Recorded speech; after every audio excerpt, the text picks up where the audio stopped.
الحمد لله بسم الله الرحمن الرحيم الحمد لله رب العالمين والصلاة والسلام على رسوله النبي الكريم أما بعد أعوذ بالله السميع العليم من الشيطان الرجيم من همزه ونفخه ونفثه بسم الله الرحمن الرحيم إن الذين آمنوا والذين هادوا والنصارى والصابئين من آمن بالله واليوم الآخر وعمل صالحا فلهم أجرهم عند ربهم ولا خوف عليهم ولا هم يحزنون۔ بے شک وہ لوگ جو ایمان لائے اور وہ جو یہودی ہوئے اور نصرانی اور صابی، جو بھی اللہ پر اور یوم آخرت پر ایمان لائے گا اور نیک عمل کرے گا، فلہم اجرہم عند ربہم، تو بس ان کا اجر ان کے رب کے ہاں ہے، ان کا اجر ان کے رب کے ہاں مسلم ہے۔ اللہ سبحانہ و تعالیٰ کی رحمت دیکھیے کہ اس نے خود یہ التزام فرمایا ہے کہ اس نے اپنے نفس پر ان کا اجر یعنی مقرر فرمایا ہے۔ اجر جیسے کہ ایک شخص جو مستاجر ہے، کسی کی خدمت لیتا ہے اور اس کو خدمت پر اجرت دیتا ہے، حالانکہ اللہ کو کسی کی خدمت کی ضرورت نہیں ہے، اللہ کسی کا محتاج نہیں ہے، اللہ کسی کے عمل کا کام کا محتاج نہیں ہے، لیکن ثواب کو اجر کہا گیا ہے۔ یہ اس کی عظیم ترین رحمتوں میں سے، اس کے آثار جو ہیں اس کے رحمتوں کے، اس کے اثر میں سے یہ ایک اثر ہے بہت بڑا۔ ولا خوف علیہم ولا هم يحزنون، تو ان کے لیے ان کا اجر ہے ان کے رب کے ہاں، عند ربہم، عندیت کے ساتھ اللہ نے اپنی طرف منسوب فرمایا کہ اللہ ہی کی طرف سے ان کے لیے اجر ہے، ان کے رب کی طرف سے ان کے لیے رب کی محبت جھلک رہی ہے۔ عندہ کے ساتھ جو ہے وہ ان کے قرب کی طرف اشارہ ہے، سبحان اللہ۔ ولا خوف علیہم ولا هم يحزنون، اور نہ ان پر کوئی خوف ہے اور نہ وہ غمگین ہوں گے۔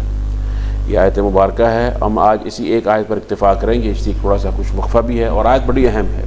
بہت اہم آیت ہے، خاص طور پر یہ جو اس سے ما قبل آیات گزری ہیں اور اس کے ما بعد جو مضامین آنے والے ہیں آیات مبارکہ میں، ان کے درمیان یہ آیت ایک طرح سے ربط پیدا کرتی ہے اور ان تمام کی حکمتوں کا یعنی ایک خلاصہ اور مقدمہ بھی بیان کرتی ہے جو اس کے بعد میں آنے والی ہیں۔ تو فرمایا کہ ان الذین آمنوا والذین ہادوا والنصارى والصابئین من آمن باللہ والیوم الآخر وعمل صالحا۔ تو شیخ صاحب فرماتے ہیں ثم قال تعالی حاکما بین الفرق الکتابیہ، کہ پھر اللہ سبحانہ وتعالیٰ نے جو اہل کتاب کے فرقے ہیں ان کے بارے میں فیصلہ کرتے ہوئے یہ فرمایا، ان کے بارے میں اللہ سبحانہ وتعالیٰ کا یہ حکم ہے، ان کے مابین جتنے بھی فرقے ہیں ان کے مابین۔ تو شیخ صاحب نے یہاں پر جو ہے وہ تقریباً اہل کتاب کہہ دیے، جبکہ یہاں پر ایسے بھی ہیں جو اہل کتاب نہیں ہیں، صابی جو ہیں یہ اہل کتاب نہیں ہیں۔ تو اور شیخ صاحب فرماتے ہیں کہ اللہ سبحانہ وتعالیٰ نے یہاں پہ یہ حکم لگایا، اور آگے آیت مبارکہ سے اور وجہ بیان کرتے ہیں، کہتے ہیں کہ وَهَذَا الْحُكْمُ عَلَى أَهْلِ الْكِتَابِ خاصَّةً، یہ حکم جو ہے یہ اہل کتاب پر ہے بطور خاص۔ اور جو میں نے آپ سے سوال آپ کے سامنے رکھا کہ صابی تو اہل کتاب میں سے نہیں ہے، یہ کون ہے، میں ان کے بارے میں بات کرتا ہوں ابھی۔ تو کہتے ہیں لأن الصابئین الصحیح أنهم من جملة فرق النصارى، کہ صابی جو ہیں صحیح بات یہ ہے کہ وہ نصارہ کے ہی جو مختلف فرقے ہیں ان میں سے ایک فرقہ ہے، ان میں سے کوئی فرقہ ہے، اس لیے وہ بھی ان کے تابع ہو گئے نا اہل کتاب کے، تو اس لیے شیخ صاحب نے اہل کتاب کا ذکر کیا یہاں پر کہ وہ مجملاً ان کے تابع ہو جاتے ہیں۔ بہرحال اس میں جن گروہوں کا ذکر ہے آپ کے سامنے وہ گروہ ہیں۔ پہلا کون سے ہے؟ ان الذین آمنوا، وہ لوگ جو ایمان لائے، پھر اس کے بعد جو یہودی ہوئے، پھر اس کے بعد نصرانی، اور اس کے بعد صابی، یہ چار گروہوں کا یہاں پہ ذکر ہے۔ ان چاروں کے بارے میں اللہ سبحانہ تعالیٰ کا فیصلہ فرما رہے ہیں۔ اس سے قبل جو آیات تھی آپ نے سن لیا کہ آخری آیت جو گزری ہے خاص طور پر، اس میں اہل کتاب اور خاص طور پر یہود کا جو عناد تھا، ان کا تمرد تھا، طغیان تھا، سرکشی تھی، انبیاء علیہ السلام کو قتل کرنا، یقتلون النبیین بغیر حق،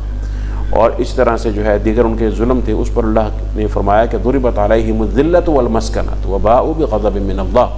ان پر ذلت اور مسکنت جو ہے مسلط کر دی گئی اور وہ اللہ کے غضب لے کر لوٹے۔ یہ ان کی جو پیچھے کرتوت ہے جو ہم سنتے آ رہے تھے کہ جگہ جگہ پر عہد شکنی کرتے ہیں، اللہ سے بغاوت کرتے ہیں، اللہ کے نبی موسیٰ علیہ الصلوۃ والسلام کی توہین کرتے ہیں، شرک کو بار بار ارتکاب کرتے ہیں، اللہ کی نعمتوں کا کفر کرتے ہیں، من و سلوا کو کی توہین تنقیص کرتے ہیں کہ ہمیں نہیں چاہیے، اس طرح کے تمام معاملات پہ، تو پھر اس کے بعد اللہ سبحانہ تعالیٰ کا یہ عدل ہے، اس کا عدل یہ ہے کہ ایسا نہیں کہ سب کے سب ایک جیسے ہیں، اہل کتاب میں بھی جو نیک ہیں، جو اپنے دین پر صحیح دین پر رہے، جو ان کے نبی نے ان کو بتایا اور انہیں تحریف نہیں کی، اپنی کتاب میں اپنی شریعت میں تبدیل نہیں کیا، اور اس پر جو ہے وہ صحیح طریقے سے عمل کیا، اخلاص کے ساتھ اللہ سبحانہ وتعالیٰ کو راضی کرنے کے لیے اپنے نبی کی انہوں نے اتباع کی، تو ان میں سے وہ لوگ جن کی یہ شان ہے، یہ صفت ہے، ایسے لوگ تو ہیں نا، یہود میں سے بھی ہیں اور نصارہ میں سے بھی ہیں۔ تو یہ جو آیت مبارکہ ہے اس میں یہ عدل ہے اور اللہ سبحانہ وتعالیٰ کا، اور اس میں جو ہے اللہ کی رحمت کا بہت بڑا یہ اظہار ہے۔ ان الذین آمنوا والذین ہادوا والنصارى والصابئین من آمن منہم باللہ والیوم الآخر۔ تو اس میں ذکر ہے، پہلے بات ہے الذین آمنوا، وہ لوگ جو ایمان لے کر آئے، آمنوا، یہ آمنوا سے کیا مراد ہے یہاں پر؟ کون لوگ؟ جو مسلمان ہیں، آمنوا، اگرچہ آمنوا تو ہر وہ شخص ہے جو اپنے نبی پر ایمان لے کر آیا اور ان کی کتاب پر ایمان لے کر آیا، وہ سب لوگ اس میں شامل ہیں، لیکن خاص طور پر جب مطلقاً کہا جاتا ہے کہ وہ لوگ جو ایمان لے کر آئے، جو ایمان والے ہیں، تو اس سے مراد مسلمان ہوتے ہیں، یعنی کہ جو شریعت محمدیہ علی صاحب الصلاۃ والسلام پر ایمان لے کر آئے وہ مراد ہوتے ہیں۔ کیوں؟ اس لیے کہ ان کی شان یہ ہے کہ ان کا جو ایمان ہے، ان کا جس شے پر ایمان ہے وہ کامل اور اکمل ترین ہے، یعنی مؤمن بھی جس پر وہ ایمان لے کر آئے وہ کیا ہے؟ وہ کامل اور اکمل ترین ہے۔ الیوم اکملت لکم دینکم واتممت علیکم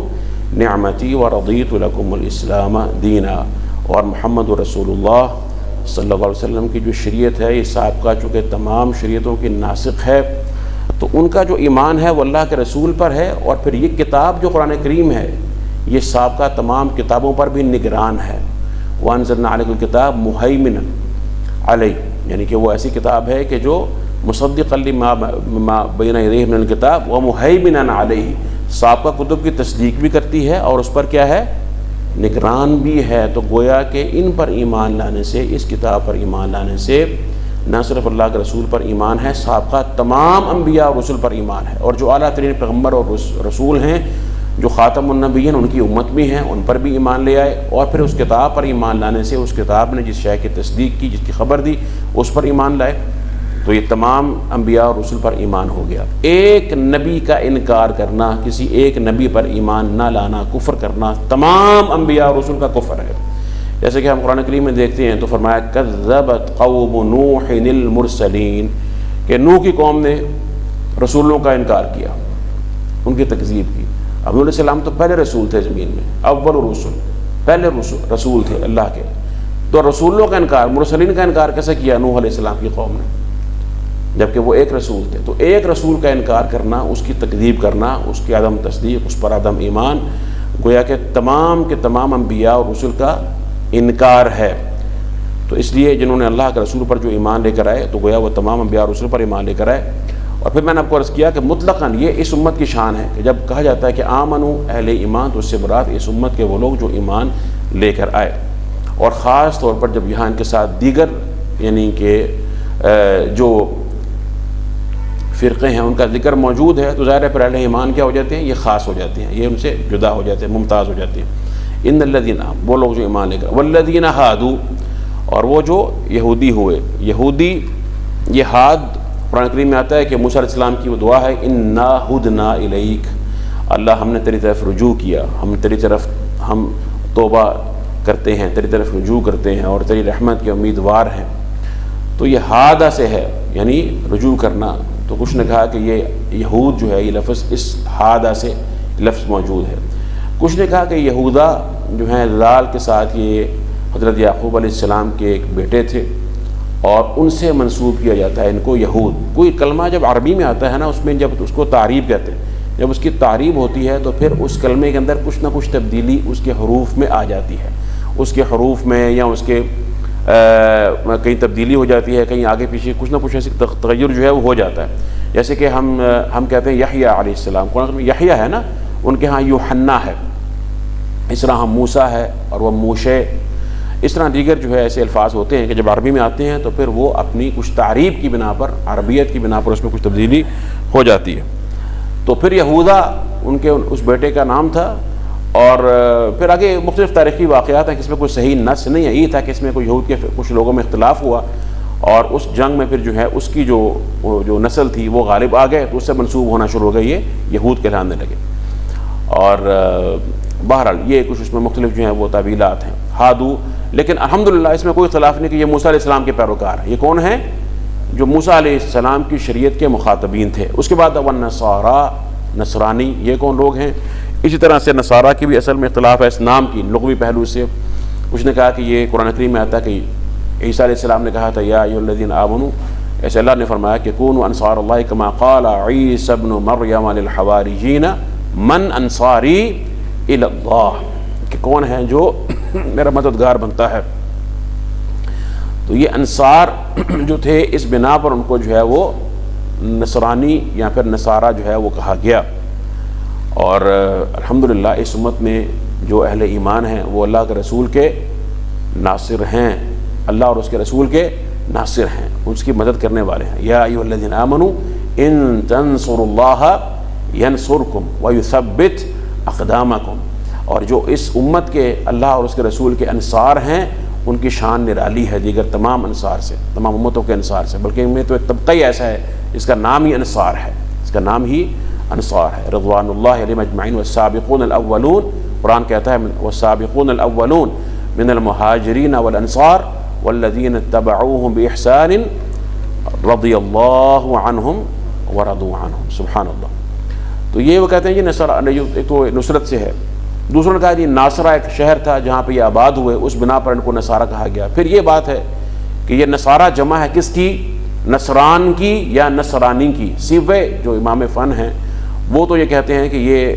جیسے سکارہ جمع آتی ہے قرآن کریم میں آتی ہے، سکران کی جمع آتی ہے کہ وَتَرَى النَّاسَ سُكَارَىٰ وَمَا هُمْ بِسُكَارَىٰ وَلَٰكِنَّ عَذَابَ اللَّهِ شَدِيدٌ، تو کہتے ہیں کہ یہ سکران ہے، جو نصران ہے، یا جو ہے وہ مبالغے کے لیے لگی ہوئی ہے۔ بعض علماء کا یہ نصرانی اس کی واحد ہے اور نصارہ اس کی جمع ہے۔ الحمدللہ اس میں کوئی اختلاف نہیں ہے کہ نصرانی کس کے پیروکار ہیں؟ عیسیٰ علیہ السلام کے سے جو اپنے آپ کو منسوب کرنے والے ہیں اور ان کی شریعت کے مخاطبین ہیں۔ اس کے بعد آجی والصابئین پہ، یہ صبو سے ہے یعنی مائل ہونا۔ عربی میں جو کہ ایک دقت ہے ان کے الفاظ میں، تو مختلف معانی کے لیے مختلف الفاظ بولے جاتے ہیں۔ جیسے ہم اب مجلس میں بیٹھے ہوئے ہیں تو اگر کوئی مجلس میں خاموشی سے کھسک جائے تو اس کو عربی میں خرجہ کی بجائے جو زیادہ جو دقیق لفظ ہے اس کے لیے وہ انسلہ ہے، ٹھیک ہے، یہاں تسلل ہے۔ قرآن کریم میں آتا ہے نا قد یعلم الذین یتسللون منکم لواذا، یتسللون منکم لواذا، کہ وہ لوگ جو نبی کریم کی محفل میں خاموشی سے جو منافقین ہیں وہ کھسک جاتے ہیں، تو تسلل کا لفظ وہاں بولا گیا ہے۔ اور خرجہ عام نکلنے کے معنی کے اندر آ جاتا ہے۔ اسی طرح سے جب کوئی شخص ایک دین سے، ایک طبقے سے نکل کر دوسرے طبقے کی طرف چلا جاتا ہے اسے کہتے ہیں یہ صبا، یہ صابی ہو گیا ہے۔ جیسے کہ اللہ کے رسول کو وہ کہتا ہے کہ یہ صابی ہے معاذ اللہ، اور صحابہ کرام کو کہتے ہیں کہ یہ صبات ہیں۔ اور جب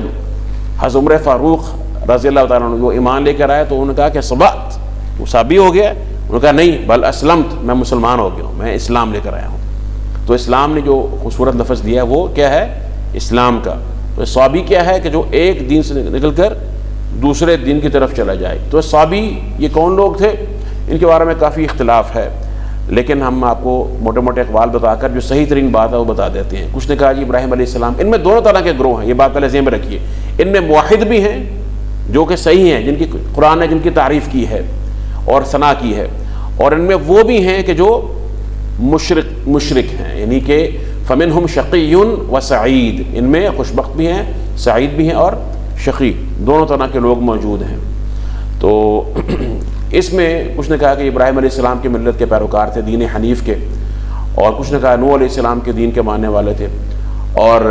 کچھ نے کہا کہ آدم علیہ السلام سے جو ہے ان کا سوچ یہ ہے کہ ان پر کتابیں اتاری گئیں، اور اس کے بعد پھر نوح علیہ السلام پر کتاب اتاری گئی اور ان کے بیٹوں پر، حام، سام، یافث پر۔ تو ان کے ہاں کچھ کتابیں بھی ایسی ہیں جن کا مختلف ان کے ہاں اس کو یہ سمجھتے ہیں، سدرہ کسی کا نام ہے، اور اس طرح سے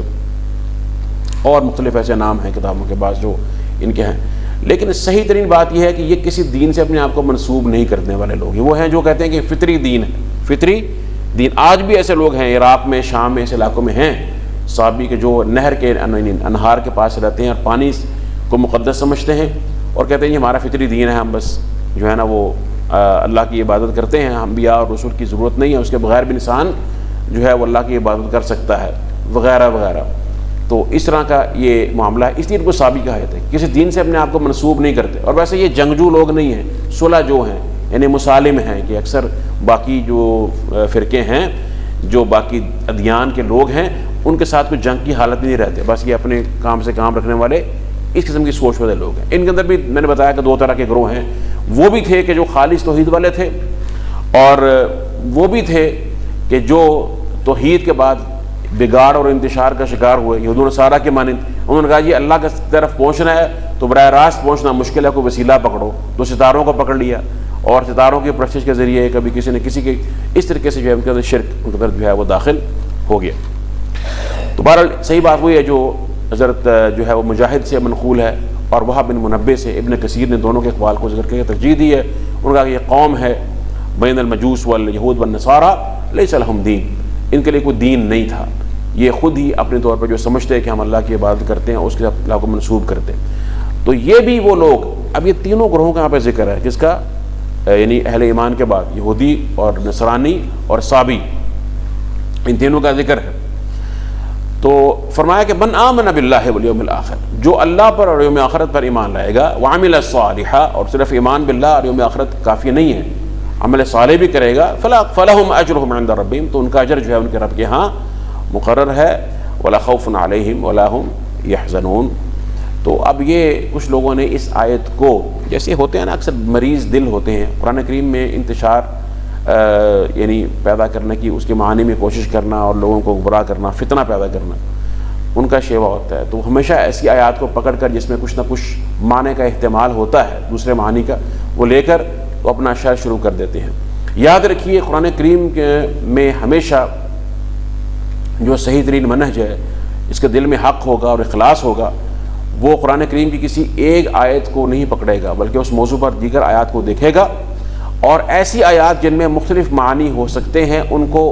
اس آیت کی روشنی میں سمجھے گا جو محکم آیت ہے، جس میں کوئی تشابہ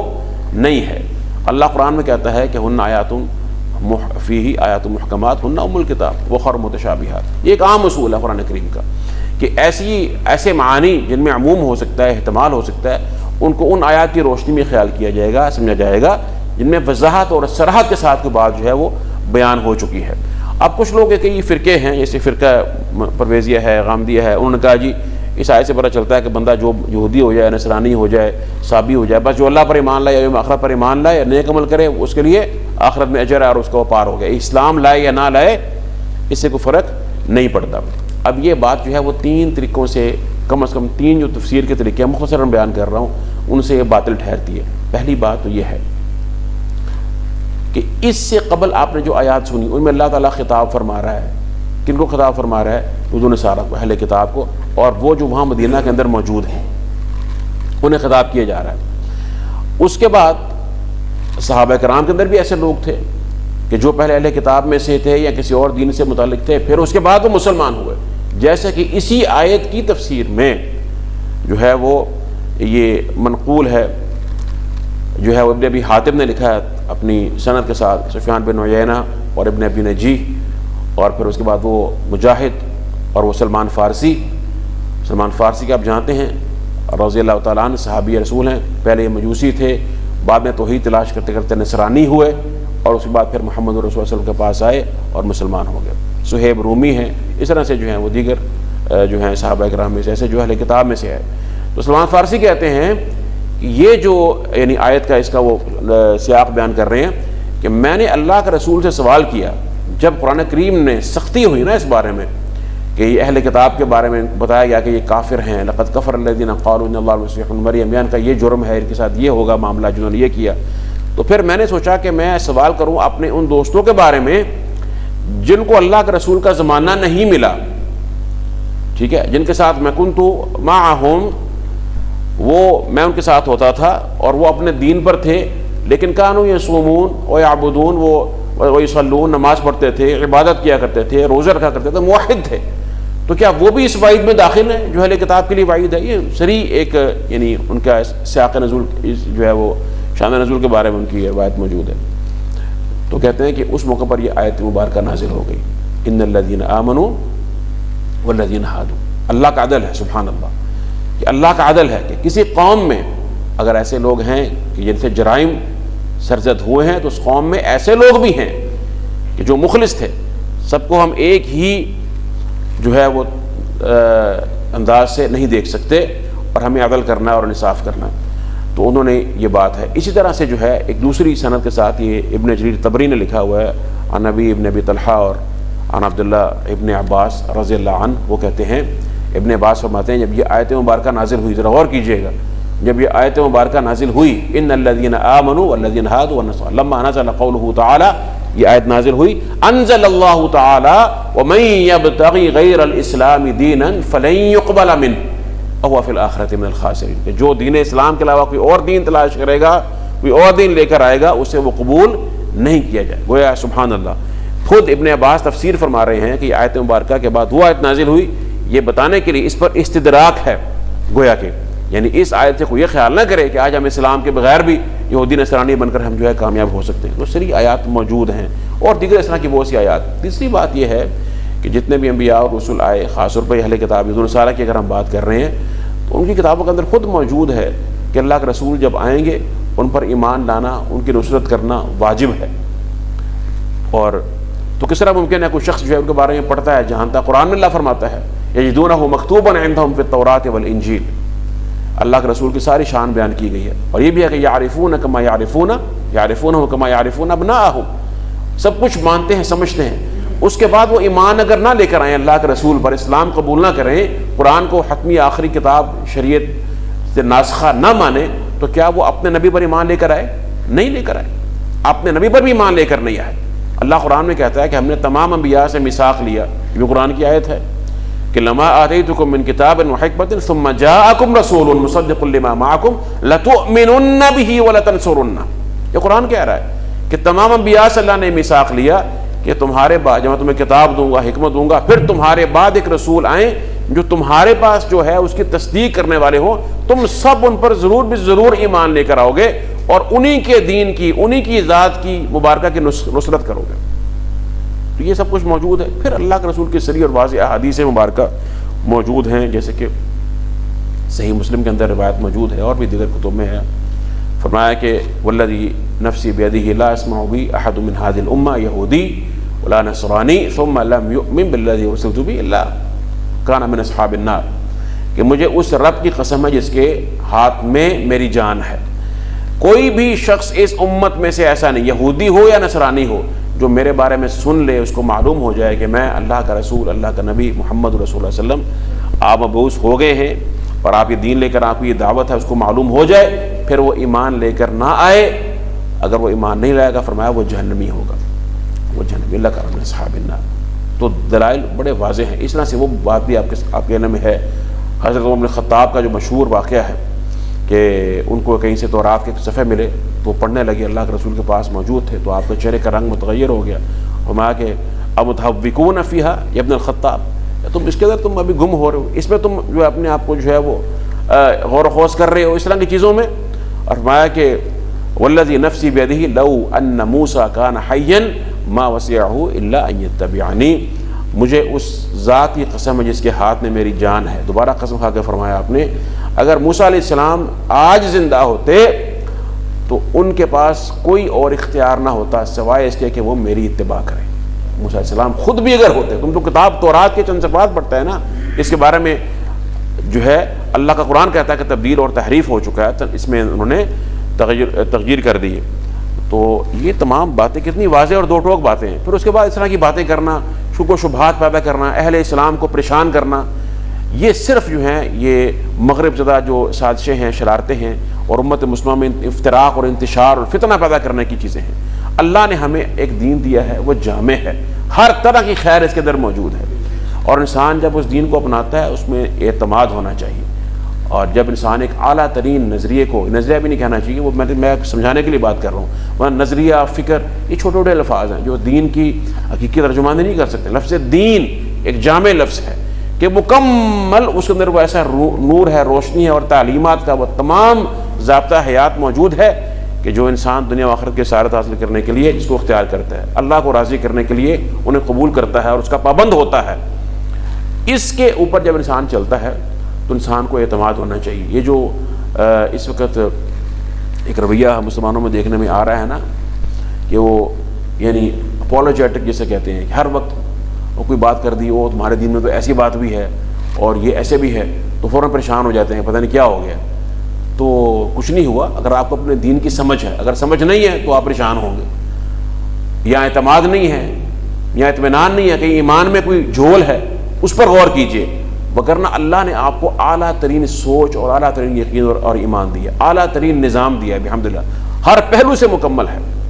ہر پہلو سے مکمل ہے۔ اور زیادہ جو نشانہ بنایا جاتا ہے اس طرح کی چیزوں کو، تم تو یہ دعویٰ کرتے ہو، تمہارے ہاں تو یہ ہے، تم تو کہہ رہے ہو کہ اسلام کے سوا کسی کا دین قبول نہیں کیا جائے گا، اسلام ہے تو بس صرف وہی ہے، اور تم یہ جہاد کرتے ہو، تم کہہ رہے ہو کہ دنیا میں جہاں بھی اسلام کو پھیلانا ہے اور یہ ہے اور وہ ہے، اس طرح کی باتیں کی جاتی ہیں۔ تو ہاں بالکل ہم کہتے ہیں، اس لیے کہ اسلامی تو حق ہے، اور اسلام صرف کسی ایک بندے کے لیے، کسی ایک خطے کے لیے نہیں ہے، بلکہ امن کا ضامن ہے پوری دنیا کے لیے۔ جہاں اسلام نہیں ہے وہاں ظلم ہے، جہاں اسلام نہیں ہے وہ خواہ بندہ کہتا رہے گی جی میں بڑا مطمئن ہوں، بڑا خوش ہوں، اس کے کہنے سے کیا ہوتا ہے؟ وہ اپنے بارے میں یہ فیصلہ، ایک مجبور اور مظلوم شخص جو ظلم کا رسیہ ہو جاتا ہے، ایک شخص جو گندا پانی پی پی کر اس کو صاف پانی میسر ہی کبھی نہیں آیا، اس نے کبھی دیکھا نہیں، وہ تو کہتا ہے یہ پانی بہت اچھا، میری پیاس اس سے بجھ رہی ہے، اور پیاس اس کی بجھ بھی جاتی ہے کس طریقے سے، لیکن اس پانی کے جو مفاسد ہیں اس کے جسم میں اور اس کے دل پر وہ کیا ہوتے ہیں، یہ اپنی جگہ پر ہیں۔ جب اس کو صاف اور شفاف پانی ملے گا تو معلوم ہوگا نا کہ اصل چیز کیا تھی۔ اسی لیے اس پر پورا یقین ہونا چاہیے اور اعتماد ہونا چاہیے، البتہ حکمت کے ساتھ بیان کیجیے، اس میں کوئی جھگڑا کرنے کی ہر موقع پر یعنی کوئی جنگ کرنے کی ضرورت نہیں ہے، حکمت کے ساتھ دعوت دیں، بات کو سمجھائیں، پھر جس کا دل میں رجوع ہوگا وہ انشاءاللہ اسلام کے محاسن کو سمجھے گا، قبول کر لے گا، جو نہیں کرتا وہ اپنے عمل کا خود ذمہ دار ہے، لا اکراہ فی الدین، ٹھیک ہے۔ اور جب اللہ ہمیں غلبہ دے گا دنیا میں، جہاں جہاں پر اللہ نے اسلام کو غلبہ دیا، صحابہ کرام کو اللہ نے موقع دیا، انہوں نے اسلام کو پوری دنیا میں پھیلایا، دعوت کے ساتھ بھی، اور جب دعوت کے راستے میں رکاوٹیں کھڑی کی گئیں تو جہاد کے ساتھ انہوں نے اسلام کو نافذ کیا، اور جہاں پر اسلام آیا اس کے ساتھ لڑنے والے پھر اسی اسلام کے گرویدہ ہو گئے، پاسباں مل گئے کعبے کو صنم خانے سے۔ تو بہرحال یہ اس میں بات جو ہے وہ سمجھنے کی ہے، یہ اس کا سیاق واضح کرتا ہے کہ اس سے مراد یہ قطع نہیں ہے، ٹھیک ہے۔ اور اسے یہ بھی معلوم ہوا قرآن کریم کی تفسیر میں جو ہے وہ کتنی اہمیت ہے اس سیاق کی، کہ آپ کانٹیکسٹ کو دیکھیں گے، پہلے بات کیا ہو رہی ہے، پہلے ان کی اگر رد کیا جا رہا ہے اور ان کا جو ہے ان کا شر کو بیان کیا جا رہا ہے، اللہ نے پھر فوراً عدل کیا کہ ایسا نہیں ہے، جو اللہ و یوم آخرت پر ایمان رکھتا ہے، اللہ کے رسول صلی اللہ علیہ وسلم کی بعثت سے قبل اور جو ایمان لے کر آیا اور مخلص تھا، وہ اللہ کے اجر کا مستحق ہے، تو یہ اللہ کا عدل ہے۔ اور اسی طرح سے آپ نے دوسرا مقام سنا، وَمَن يَبْتَغِ غَيْرَ الْإِسْلَامِ دِينًا فَلَن يُقْبَلَ مِنْهُ، تو اس سے معلوم ہوا القرآن يفسر بعضه بعض کہ بعضه بعض، کہ قرآن جو ہے اس کا بعض کی تفسیر کرتا ہے، یعنی کیا معلوم ہوا کہ قرآن کریم کے صرف ایک مقام کو نہیں بلکہ اس موضوع کے دیگر مقامات کو اور دیگر آیات کو دیکھنے کے بعد ہم اس کے صحیح بیان تک پہنچتے ہیں، کیونکہ اللہ ہی اپنی کتاب کو بیان بھی کرتا ہے، اللہ سبحانہ وتعالی اپنی کتاب کو بیان بھی وہی کرتا ہے، ان علینا جمعہ وقرآنہ ثم ان علینا بیانہ، فرمایا بیان بھی ہم پر ہی ہے، یہ نہیں کہ تم بیان مرضی سے کرنا شروع کر دو، اس کا بیان موجود ہے، جو قرآن کریم میں بات موجود ہے اس کا بیان بھی موجود ہے الحمدللہ، پھر اللہ کے رسول کی سنت میں موجود ہے، اور جیسے قرآن کریم کا بیان قرآن ہے، اسی طرح سے اللہ کے رسول کی سنت بھی قرآن کا بیان ہے، فرمایا وَأَنزَلْنَا إِلَيْكَ الذِّكْرَ لِتُبَيِّنَ لِلنَّاسِ مَا نُزِّلَ إِلَيْهِمْ، تو آپ کی جو سنت ہے وہ قرآن کی تبیین ہے، جب آپ اس بیان کو سامنے رکھیں گے سنت رسول کو، قرآن کریم کو، تو انشاءاللہ ایک بات واضح ہو جائے گی۔ اگر آپ ایک چیز کو پکڑ کے اسی پر فیصلہ کرنا شروع کر دیں گے تو یہ پھر گمراہی ہے، پھر ضلال ہے، یہ بات واضح ہوگی۔ شان نزول کو دیکھنا کتنا اہم ہے، میں نے آپ کو عرض کیا، ایسے آپ کو حدیث کے میں نے کچھ باسند حوالے بھی دیے ہیں، تو اس سے معلوم ہوا کہ شان نزول سے پتہ چلتا ہے کہ اس کا اصل جو موضوع تھا، وہ مضمون تھا، وہ کیا تھا، اور دیگر اس طرح کی بہت سی جو ہیں وہ اس کے اندر جو ہیں وہ اہم نکات ہیں۔ اب اس میں دوبارہ ہم واپس آتے ہیں اپنے موضوع کی طرف اور اس آیت مبارکہ کو دیکھتے ہیں، پھر ہم تفسیر پہ جاتے ہیں۔ دیکھیے فرمایا ان الذین آمنوا، ایک سوال یہاں پیدا ہوتا ہے، بڑا ہی اہم سوال ہے آپ کے ذہنوں کو ذرا جگانے کے لیے بھی۔ فرمایا ان الذین آمنوا، وہ لوگ جو ایمان لے کر آئے، تو یہ آپ نے کہہ دیا مسلمان ہیں جی، یہ تو جو شریعت محمدیہ پر ایمان لے کر آئے۔ والذین ہادوا والنصارى والصابئین، فرمایا من آمن باللہ والیوم الآخر، جو ایمان لائے اللہ اور یوم آخرت پر، تو ایمان والے تو پہلے ایمان لے آئے تھے، دوبارہ کون سا ایمان لے کر آئے؟ سوال ہے نا کہ نہیں؟ ایمان، جو لوگ ایمان لے کر آئے، تو ان جو ایمان آنے والے ہیں ان میں سے جو ایمان لے کر آئے اللہ پر اور یوم آخرت، تو کیا پہلے ایمان نہیں تھا اب ایمان ہے؟ تو کچھ نے کہا، اور اس طرح سے والذین ہادوا والنصارى والصابئین، چلو ان کے بارے میں تو کہا جا سکتا ہے نا کہ جی اس کے اندر ایسے بھی تھے کہ جو یہودی نصرانی جو تھے وہ خالص اللہ پر ایمان نہیں لائے، وہ شرک تھا، لیکن جو اہل ایمان کے بارے میں فرمایا الذین ان الذین آمنوا۔ کچھ نے کہا کہ یہاں پہ جو ہے نا وہ خطاب ہے منافقین کے لیے ہے کہ وہ لوگ جو ایمان لائے نفاق والا ایمان، وہ اگر خالص ایمان لے آئیں، من آمن باللہ والیوم الآخر، وہ اگر کون سا ایمان لے آئیں؟ خالص ایمان۔ لیکن یہ بات درست اتنی راجح نہیں ہے، کمزور بات ہے، اس لیے کہ قرآن کریم میں ایسا نہیں ہے کہ اللہ منافقوں کے بارے میں بغیر تفصیل کے، بغیر وضاحت کے مطلقاً کہہ دے کہ الذین آمنوا، ایسا نہیں ہے، یہ قرآن کریم کی شان نہیں ہے۔ قرآن کا اسلوب یہ ہے جب کہا جاتا ہے الذین آمنوا، اس سے مراد وہی ہوتے ہیں جو حقیقی ایمان لے۔ ایمان میں کمزوری ہو سکتی ہے، کمی ہو سکتی ہے، لیکن یہ نہیں کہ منافق ہوگا تو اس کو آمنوا کہہ دیا جائے، سمجھ گئے؟ قالت الاعراب آمنا قل لم تؤمنوا ولکن قولوا اسلم، اسلم کہہ سکتے ہیں کہ اسلموا، لیکن آمنوا نہیں کہا جائے گا، یہ قرآن کریم کا ایک اسلوب ہے۔ پھر اس سے مراد کیا ہے؟ تو آپ کو یاد ہوگا، جو اقوال بہت سے ہیں لیکن میں آپ کو راجح بات بتا رہا ہوں قرآن کریم کی روشنی میں، چونکہ ہمارا تفسیر کا موضوع ہے تو ہم تفسیر کے جو نصاب ہے، اس کا جو پیٹرن ہے، اس کے ساتھ ہی ہم بات کریں گے نا۔ آپ کو یاد ہوگا میں نے آپ کو ایک بار بتایا تھا شروع میں کہ ایمان مطلق اور مطلق الایمان کے بارے میں۔ الایمان المطلق ایک کامل ایمان ہوتا ہے اور ایک مطلق الایمان ہوتا ہے، یہ کم از کم وہ انسان کا عمل یا انسان کا عقیدہ، اس پر ایمان بولا جائے کہ یہ مومن ہے۔ لیکن ایک ہوتا ہے الایمان المطلق، کامل ایمان، کہ انسان اپنے اندر جو نقص ہے اس کے ایمان میں اس کو ختم کرے اور ایمان کے کمال کی طرف بڑھے۔ اس کی دلیل کیا ہے؟ یا ایھا الذین آمنوا آمنوا باللہ ورسولہ والکتاب الذی نزل علی رسولہ، یا ایھا الذین آمنوا آمنوا، اے جو ایمان لے کر آئے، وہ تو خطاب ہی اہل ایمان کو ہے، ایمان لے کر آؤ۔ تو وہاں کون سا ایمان؟ پہلا ایمان کون سا ہے کہ جو مطلق الایمان، دوسرا کون سا ہے؟ الایمان المطلق، کہ تمہارے ایمان میں کہیں اگر نقص ہے، کوئی جھول ہے، تو اس میں ہاں منافق بھی داخل ہو جاتے ہیں بالطبع، لیکن یہ کہنا ہے کہ ہے ہی منافقین کے بارے میں، یہ نہیں ہے، بلکہ ہم سب اس کے مخاطبین میں سے ہیں کہ ہم میں سے جو بھی ایمان لے کر آیا اپنے ایمان پر دوبارہ غور کرے، اگر اس کا ایمان حقیقی ایمان ہوگا، خالص ایمان ہوگا، اس کے ایمان کے اندر وہ حسن پیدا ہو جائے گا جو اللہ کو، اس کے رسول کو مطلوب ہے۔ من آمن باللہ والیوم الآخر وعمل صالحا فلہم اجرہم عند ربہم ولا خوف علیہم ولا هم يحزنون۔ سمجھ آگے بات کیا؟ تو یہ ایک چیز ہے۔ اور پھر اس میں تھوڑا سا یہ بات جو سمجھنے والی ہے، وہی میں آپ کو چند آیتیں میں نے کہا تھا ذرا یہ ہمارے علی بھائی نے جو ہے ماشاءاللہ ان تینوں کو آیتوں کو ایک صفحے میں لکھ دیا ہے۔ تھوڑا سا قرآن کریم کا ذوق آپ کو تفسیر کا دینے کے لیے یہ تین آیتیں دیکھیے ذرا۔ پہلی آیت ہے سورہ بقرہ کی، جو ہمارا موضوع ہے آج کا، بس ہم اختصار سے بات کریں گے، پھر ہمارا موضوع انشاءاللہ اپنے اختتام تک چلا جائے گا۔ دوسری آیت جو ہے سورۃ المائدہ کی ہے، اور تیسری آیت جو ہے وہ سورۃ الحج کی ہے۔ اگر آپ غور کریں تو پہلی آیت میں ہے ان الذین، باریک سا فرق ہے ان کے اندر، موضوع ایک ہی ہے بالکل، لیکن باریک سا یہ تین ہی مقامات پر یہ آیتیں آئی ہیں۔ ان الذین آمنوا والذین، پہلے ایمان والوں کا ذکر ہے، والذین ہادوا والنصارى والصابئین، پھر نصارہ کا، یہودیوں کا، نصارہ و صابئین، آگے وہی بات ہے۔ دوسری آیت سورہ مائدہ کی، اس میں کیا فرق ہے؟ اس میں ہے ان الذین آمنوا والذین ہادوا والصابئون والنصارى، اس میں صابئون جو ہے وہ نصارہ سے پہلے آ گیا، اور صابئین کی بجائے کیا ہے؟ صابئون۔ ایک فرق یہ اب نوٹ کیا آپ نے، کہتے ہیں نا فرق تلاش کریں، یہ اتنا کا فرق تو آپ تلاش کر ہی لیں گے انشاءاللہ۔ آگے ہے من آمن باللہ والیوم الآخر وعمل صالحا، تو آگے ہے فلہم اجرہم عند ربہم، نے بلکہ کیا ہے؟ فلا خوف علیہم ولا هم يحزنون۔ تیسری آیت کو دیکھیے، ان الذین آمنوا والذین ہادوا والصابئین والنصارى یہاں پہ صابئین ہے، صابئون نہیں ہے، اور نصارہ اس کے بعد ہے، ٹھیک ہے. والمجوس، مجوس کا ذکر ہوا ساتھ. والذین اشرکوا، اور مشرکین کا بھی ذکر ہوا. ان اللہ یفصل بینہم یوم القیامہ، اللہ ان کے درمیان جو ہے فیصلہ فرمائیں گے. ان اللہ علی کل شیء شہید. دیکھیے ابھی کس طرح سے سیاق کے مطابق سبحان اللہ کہتے ہیں قرآن کریم ایسے ہی کوئی کلام نہیں ہے کہ جو بس لکھ دیا گیا اور پڑھ لیا، ہر بندہ اپنی مرضی کے ساتھ اس کا معنی ایک ہی کر لے. دیکھیے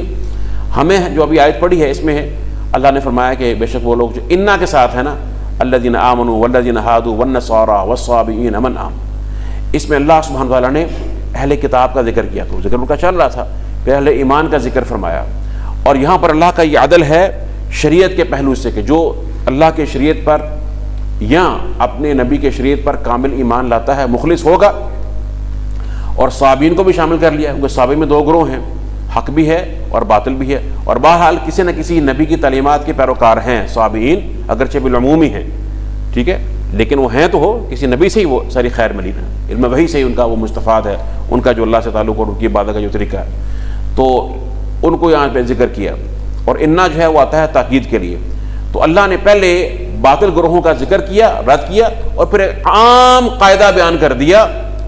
یعنی اللہ سبحانہ تعالیٰ کی شریعت پر عمل کر کے اللہ کا ثواب حاصل کرنے کے پہلو سے اللہ کا جو عام قانون ہے وہ کیا ہے؟ ان الذین آمنوا والذین ہادوا والنصارى والصابئین من آمن منہم. اور یہود و نصارہ ذکر پہلے کیے گئے اس لیے اہل کتاب ہیں، اہل کتاب بہرحال فائق ہیں کس پر؟ صابئین پر. ان کا ذکر بعد میں کیا گیا، لیکن تاکید میں یہ صابئین جو یا آئی ہوئی ہے نا، یہ اسی انا کی وجہ سے ہے. کس کی وجہ سے ہے؟ تو یہ تاکید میں شامل ہے کہ بے شک کا جو معنی ہم کر رہے ہیں آسان الفاظ میں، بے شک یا تحقیق جو معنی کرتے ہیں اسی وجہ سے آ رہا ہے. دوسری آیت سورۃ المائدہ کی ہے. سورۃ المائدہ میں جو ہے خاص طور پر جو ہے وہ ڈانٹ ہے، جو ہے وہ یہود کو تو ہے ہی، نصارہ کو بھی ہے، اور نصارہ کے شرک کا ذکر ہے. لقد کفر الذین قالوا ان اللہ هو المسیح ابن مریم، انہوں نے کفر کیا اور انہوں نے اپنی کتاب کو اپنا حاکم نہیں بنایا، کتاب کی تحکیم نہیں کی. اور فرمایا کہ ومن لم يحكم بما انزل الله فاولئک هم الکافرون فاولئک هم الفاسقون فاولئک هم الظالمون، یہ بھی ان سے کہا گیا. اور وہ وکیف یحکمونک وعندهم التوراۃ فیہا حکم اللہ ثم يتولون من بعد ذلك وما اولئک بالمؤمنین. تو ان کا خاص طور پر جو ہے وہ ذکر رد کیا گیا. اس بنا پہ غور کیجئے، جب نصارہ کا خاص ذکر ہوا اور پوری سورہ مائدہ میں خاص طور پر جو ہے مسیح ابن مریم اور ان کا جو ہے ان کی والدہ کو جو ہے وہ ان کا الہ بنانا، ان کا خاص طور پر جو ہے نصارہ کا اس پہلو سے ان کے شرک کا ذکر ہے. تو نصارہ کا ذکر صابئیوں کے بعد میں کیا گیا، نصارہ کا ذکر صابئین کے بعد میں. ذکر میں بات کا مطلب کیا ہے کہ ان کی اس کی جو ان کا جو اس میں رد مقصود ہے کہ تمہارا یہ جو ہے یہ عمل تمہیں ان کے بھی بعد میں کر دیتا ہے. گویا سمجھ آ رہی بات کی کہ جو اہل کتاب نہیں تھے لیکن تم اپنے اس عمل کی بنا پر اس حد تک گر چکے ہو کہ تمہارا ذکر ان کے بعد کیا جا رہا ہے. لیکن ہے صابئون، صابئین نہیں ہے. صابئون کا مطلب یہ ہے کہ وہ انا کی تاکید میں داخل نہیں ہے. ذرا غور کیجئے اس بات پر، یہ بڑی گہری بات ہے کہ اللہ سبحانہ تعالیٰ نے نصارہ کو بعد میں ذکر کیا جو اہل کتاب تھے، صابئون کو پہلے ذکر کیا جو اہل کتاب نہیں ہے، لیکن صابئون کو انا کی تاکید سے نکال دیا، اس لیے کہ بہرحال اہل کتاب ہدایت کے زیادہ قریب ہوتے ہیں ان کے مقابلے میں جو اہل کتاب نہیں ہے. تو انا کی تاکید میں صابئون کو داخل نہیں کیا. واضح؟ انا کی تاکید میں صابئون کیا کہ دیکھیں باقی سب کے سب انا کی تاکید میں داخل ہیں. آمنوا ہادوا نصارہ، صابئون درمیان میں سے نکل گئے. انا کی تاکید میں کیونکہ یہ بتایا جا رہا ہے کہ اگرچہ یعنی اس چھوٹے سے کام سے کہ صابئون کہنے سے صابئین کی مقابلے میں اور صابئین کو نصارہ پر مقدم کرنے سے، یہ دو جو چیزیں ہیں ان سے یہ بتایا جا رہا ہے کہ صابئون اگرچہ اہل کتاب نہیں ہیں، اس رتبے میں تم سے کمتر ہیں، لیکن تمہارے اس شرک کی بنا پر تم ان سے بھی بعد میں چلے جاتے ہو جو تم نے اپنی ہدایت آنے کے بعد گمراہی کو اختیار کیا ہے. اور اس سے پہلے جو موضوع بیان ہو رہا ہے اس میں سارا ان کی ہدایت کے بعد گمراہی کا ذکر ہے، کس طرح سے انہوں نے جو ہے اپنی کتابوں میں تحریف کی. اور خاص طور پر ان کے علماء نے فرمایا بما استحفظوا من کتاب اللہ وکانوا علیہ شہداء، کہ وہ خود گواہ، ان پر گواہ تھے، ان کو کتاب کی حفاظت دی گئی تھی، اپنی کتاب خود تحریف کی ان کے علماء نے. ٹھیک ہوگی بات؟ تو یہ ہے. تیسری جگہ پر ذرا آ جائیں، تیسرا مقام یہ بڑا اہم ہے، سورہ حج کا مقام ہے. اس میں ذرا غور کیجیے آپ کو اس میں کیا نظر آتا ہے. اس میں دو باتیں ہیں. ایک تو یہ ہے کہ سب کے سب تاکید میں داخل ہیں، ٹھیک ہے، اور فرمایا کہ ان الذین آمنوا والذین ہادوا والصابئین والنصارى والمجوس والذین اشرکوا ان اللہ یفصل بینہم یوم القیامت ان اللہ علی کل شیء شہید. یہاں پر صرف وہ گروہ نہیں ہے، اللہ کے رسول کی بعثت سے قبل جو گروہ تھے ان میں کچھ ایسے تھے کہ جو گمراہ تھے اور کفر پر تھے، اور کچھ ایسے تھے جو ہدایت والے تھے. اور جیسے کہ اہل کتاب کے وہ لوگ جو مخلص تھے، اپنے دین پر تھے، تو وہ ہدایت یافتہ تھے، مشرکین اور اس کے علاوہ سارے وہ تمام گروہ. اب یہاں پر دیکھیے آمنو، ہادو، صابئین، نصارہ، یہ وہ گروہ ہیں کہ جن کے اندر دونوں طبقے موجود ہیں. کون کون سے؟ مسلم بھی، کافر بھی، شقی بھی، سعید بھی. والمجوس والذین اشرکوا، یہ خالص شر ہے، ان کے اندر کوئی خیر نہیں ہے. یہ وہ لوگ ہیں کہ جو اہل باطل ہیں، یہ اہل خیر میں سے بالکل نہیں ہے. تو اللہ نے یہاں سب کو برابر ذکر کیا، کیونکہ فرمایا ان اللہ یفصل بینہم یوم القیامہ، اللہ نے ان کے درمیان فیصلہ کرنا. جب عدالت لگتی ہے نا، تو دنیاوی عدالت میں بھی حکم شرعی یہ ہے کہ قاضی سب کو برابر رکھتا ہے. قاضی فیصلہ کرتے وقت کسی کو، کوئی خلیفۃ المسلمین ہے یا کوئی عام بندہ ہے یا کوئی بھی ہے، اس میں رعایت نہیں کرتا. اس لیے یہ نہیں فرمایا کہ ان ربک یفصل بینہم، فرمایا ان اللہ یفصل بینہم، اللہ سب کا اللہ ہے، تیرا رب بھی نہیں کہا کہ کہیں اسے یہ اشعار نہ ملے کہ بھئی یہ خاص کہیں پہ تھوڑا سا جو ہے وہ اس میں تعصب معاذ اللہ نظر آنا شروع ہو جائے کسی آنکھ کو. ان اللہ یفصل بینہم یوم القیامہ ان اللہ علی کل شیء شہید. تو بہرحال یہ قرآن کریم کے اعجاز ہے، اس کا یہ حسن ہے، جس میں اس طرح سے جو ہے وہ بیان کیا جاتا ہے. تو شیخ صاحب فرماتے ہیں، ہم اس کو تیزی سے پڑھ لیتے ہیں، ابھی آپ کی ساری باتیں انشاءاللہ سمجھ میں آ جائیں گی اس تمہید کے بعد یا اس تفصیل کے بعد. فرمایا کہ فاخبر اللہ ان المؤمنین من هذه الامہ، اللہ نے خبر دی کہ اس امت کے جو مؤمن ہیں اور یہود ہیں اور نصارہ اور صابئین جو اللہ پر ایمان لائیں، یوم آخرت پر ایمان لائیں، وصدقوا رسلهم، اور جنہوں نے رسولوں کی تصدیق کی، فإن لهم الاجر العظیم والامن، ان کے لیے عظیم اجر بھی ہے اور ان کے لیے امن بھی ہے. ولا خوف علیہم ولا هم يحزنون، ان پر خوف کو نہیں ہے نہ وہ غمگین ہوں گے. خوف اور حزن دو چیزیں ہیں نا، ایک خوف اور ایک حزن. فرمایا خوف ان پر نہیں ہے. کیا خوف کرتے نہیں ہیں وہ؟ یہ مراد ایسا نہیں، خوف تو کرتے ہیں. یخافون ربہم من فوقہم، مومن ڈرتا ہے اپنے رب سے کہ نہیں ڈرتا؟ خوف رکھتا ہے نا. مومن اپنے رب کا خوف رکھتا ہے، ڈرتا ہے، لیکن اس پر خوف ہوگا کوئی نہیں. لا خوف فعل نہیں بنایا، یہ لا یخافون، یہ نہیں کہا لا یخافون. لا یحزنون کا ہے کہ وہ غم نہیں کریں گے، لیکن یہ نہیں کہا کہ لا یخافون، وہ ڈرتے ہی نہیں ہیں. ٹھیک ہوگی بات؟ مطلب کیا ہے اس بات کا کہ خوف کرتے ہیں وہ، لیکن ان پر خوف ہو نہ موت کا، نہ قبر کا، نہ حشر کا باذن اللہ تعالی. اور وہ غمگین بھی نہیں ہوں گے. کوئی چیز فوت ہو جائے ماضی کی، اس پر انسان کو حزن ہوتا ہے، اور کوئی آئندہ مستقبل میں چیز آنے والی ہے جو اس کے لیے خوفناک ہے، اس کا خوف ہوتا ہے. جو مستقبل میں چیز آنے والی ہے اس کے بارے میں خوف ہوتا ہے. تو فرمایا کہ وَمَا مَنْ كَفَرَ مِنْهُمْ بِاللَّهِ وَرُسُلِهِ وَالْيَوْمِ الْآخِرِ فَهُوَ بِضِدِّ هَذِهِ الْحَالِ، اور جو کفر کرتا ہے اللہ کے رسول کا، یوم آخرت کا، وہ ان کے برعکس ہے. فَعَلَيْهِ الْخَوْفُ وَالْحَزَنُ، اس پر خوف بھی اور اس پر غم بھی ہے. وَالصَّحِيحُ أَنَّ هَذَا الْحُكْمَ بَيْنَ هَذِهِ الطَّوَائِفِ مِنْ حَيْثُ هُمْ، یہ بات یہ سب نے کی ہے جو میں آپ کو سمجھا رہا تھا ساری بات، کہ صحیح بات یہ جو حکم لگایا اللہ تعالیٰ نے کہ من آمن منہم باللہ والیوم الآخر وعمل صالحا فلہم اجر عند ربہم. فرمایا یہ خوف یہ جو حکم ہے ان گروہوں پر، من حیث ہم، یہ ان کے اپنے اپنے اعتبار سے ہے، لا بالنسبۃ للایمان بمحمد صلی اللہ علیہ وسلم. اللہ کے رسول پر ایمان کی پہلو سے نہیں ہے کہ اللہ کے رسول پر ایمان لاؤ یا نہ لاؤ برابر ہے تمہارے لیے، اگر جو ایمان اللہ پر ایمان لے آئے تو کافی ہے. اللہ پر ایمان، اللہ کے رسول پر ایمان لائے بغیر مکمل ہو ہی نہیں سکتا. اللہ پر ایمان اللہ کے کسی نبی اور رسول پر، حتیٰ کہ جو صحابی کہتے ہیں اپنے آپ کو، یہ صحابی اگر آج کے دور کے اندر موجود ہیں اور ان تک ہدایت پہنچ گئی ہے تو وہ گمراہ اور باطل فرقہ ہے، جہنمی فرقہ ہے. وہ جنتی گروہ، جنتی ملت نہیں بن سکتی ہے جب تک کہ محمد رسول اللہ صلی اللہ علیہ وسلم پر ایمان لے کرنا ہے. اس لیے کہ اللہ کے رسول کی جو ایمان ہے وہ آپ کی ہدایت اور دعوت پہنچتی ہے جب انسان کو، تو جس طرح سے اللہ کی معرفت انسان کی فطرت میں ہے،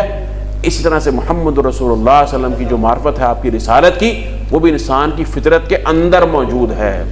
فرمایا کہ ما من شیء بین السماء والارض الا یعلم انہ انی نبی. فرمایا کہ کوئی شے ایسی نہیں، اللہ کے رسول نے فرمایا کہ زمین و آسمان کے درمیان کوئی چیز ایسی نہیں مگر وہ جانتی ہے کہ میں اللہ کا رسول.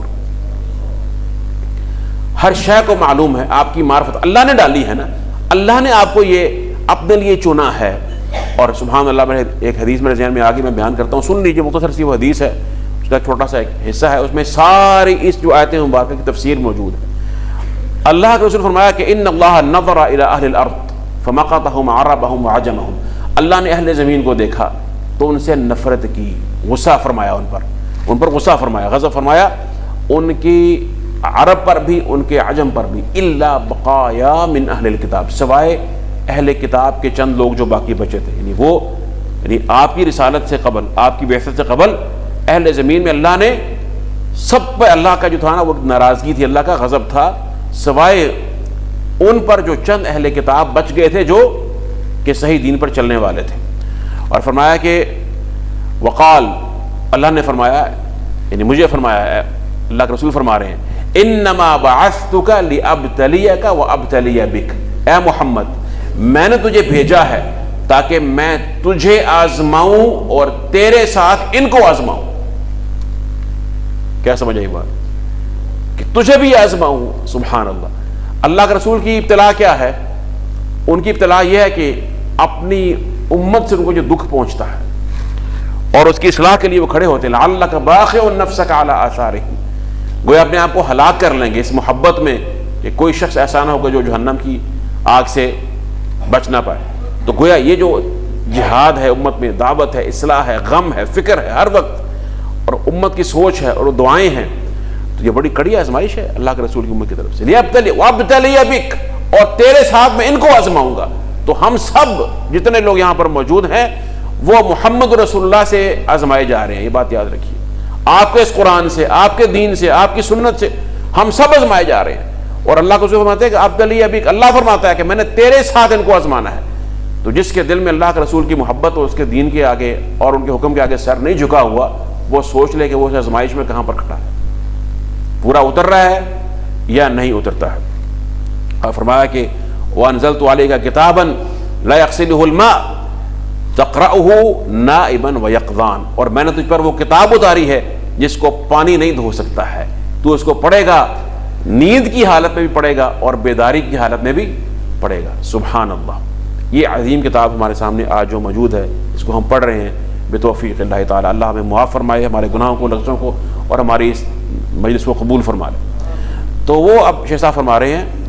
کہ فإن هذا اخبار عنهم قبل بعثة محمد صلی اللہ علیہ وسلم،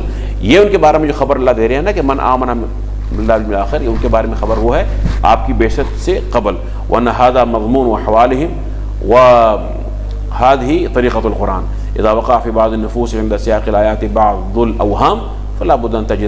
تجد ما يزيل ذلك الوهم۔ کہتے ہیں قرآن کا یہ طریقہ کار ہے کہ جب بعض نفوس میں کوئی وہم پیدا ہوا نا کسی مسئلے پر، پہلے ان کا رد ہوا تو ان کا یہود سارے ہوتے ہی ایسے ہیں، سارے شریر ہوتے ہیں، ان کو ملنا ہی کچھ نہیں، ان کے لیے صرف غضب ہی غضب ہے، ذلت اور مسکنت ہی ہے۔ تو اللہ نے اس وہم کو دور کر دیا، اور یہ قرآن کریم کا جو ہے وہ یہ اسلوب ہے، فرما رہے ہیں لأنه تنزيل من يعلم الأشياء قبل وجودها، یہ اس کی طرف سے اتاری گئی کتاب ہے جو چیزوں کے وجود سے قبل ان کے بارے میں جانتا ہے۔ ومن رحمته وسعت كل شيء، اور اس کی طرف سے اتاری گئی یہ کتاب ہے جس کی رحمت ہر شے کو محیط ہے۔ وذلك والله اعلم، اور وہ اس طرح سے ہے کہ اللہ بہتر جانتا ہے، انه لما ذکر بنی اسرائیل وذمهم، کہ جب اللہ نے بنو اسرائیل کو ان کا ذکر کیا اور ان کی مذمت فرمائی، وذکر معاصیهم وقبائحهم، اور ان کے گناہوں کا ذکر کیا اور ان کی قباحتوں کا ذکر کیا، ربما وقع فی بعض النفوس انہم کلہم یشملہم الذم، تو بعض نفوس میں ممکن ہے یہ بات پیدا ہو جائے کہ سب کے سبھی ایسے ہیں، قابل مذمت ہیں، جتنے بھی یہود و نصارہ ہیں، اہل کتاب ہیں۔ فاراد الباری تعالی ان یبین من لم یلحقہ الذم منہم بوصفہ، تو اللہ نے ارادہ فرمایا کہ ان کو بیان کر دے عدل کے ساتھ کہ جو اس مذمت کے مستحق نہیں ہیں، جو مخلصین ہیں۔ ولما کان ایضا ذکر بنی اسرائیل خاصتا یوہم الاختصاص بہم، اور اس لیے فرمایا کہ جب خاص طور پر جو پہلے ذکر ہوا ان گروہوں کا کہ جس میں خاص طور پر بنو اسرائیل کا ذکر چل رہا ہے، کہ بنو اسرائیل کے بارے میں بات ہو رہی ہے کہ یہ ایمان نہیں لائے، انہوں نے یہ سرکشی کی، یہ موسیٰ علیہ السلام کے ساتھ ان کے معاملات یہ بنے، تو جب خاص ان کا ذکر ہوا یوہم الاختصاص بہم، تو یہ بات وہم پیدا کرتی ہے کہ شاید یہ تمام معاملات انہی کے ساتھ خاص ہیں، یہ شریعت کے احکامات، سختی، یہ جو اصول ہے تو یہ انہی کے ساتھ جو ہے وہ خاص ہے، یہ مغفرت کا جو معاملات ہے۔ تو فرمایا ذکر تعالی حکما عاما، اللہ نے ایک عام حکم اور ایک عام قانون بیان کر دیا، یشمل الطوائف کلھا، جو تمام گروہوں کو مشتمل ہے، لیتضح الحق، تاکہ حق جو ہے واضح ہو جائے، ویزول التوہم والاشکال، اور وہم اور اشکال جو ہے وہ دور ہو جائے کہ نہیں اللہ کے لیے سب برابر ہیں، خواہ وہ یہودی ہے، خواہ وہ نصرانی ہے، خواہ وہ مومن کہتا ہے اپنے آپ کو، مسلمان کہتا ہے، جو حقیقتاً اللہ اور اس کے رسول پر ایمان لے کر آئے گا اللہ کے ہاں اس کا اجر جو ہے وہ ثابت ہے۔ فسبحان من اودع فی کتابہ ما یبہر عقول العالمین، بس سبحان اللہ، پاک ہے وہ ذات جس نے اپنی کتاب میں ایسی ایسی عظیم حکمتیں اور آیات رکھی ہیں کہ جو تمام عالمین جو ہے ان کے عقل کو حیران کر دیتی ہے اور ان کی عقل کو عاجز کر دیتی ہے۔ وباللہ تعالیٰ توفیق، وصلی اللہ تعالیٰ وسلم علی نبینا۔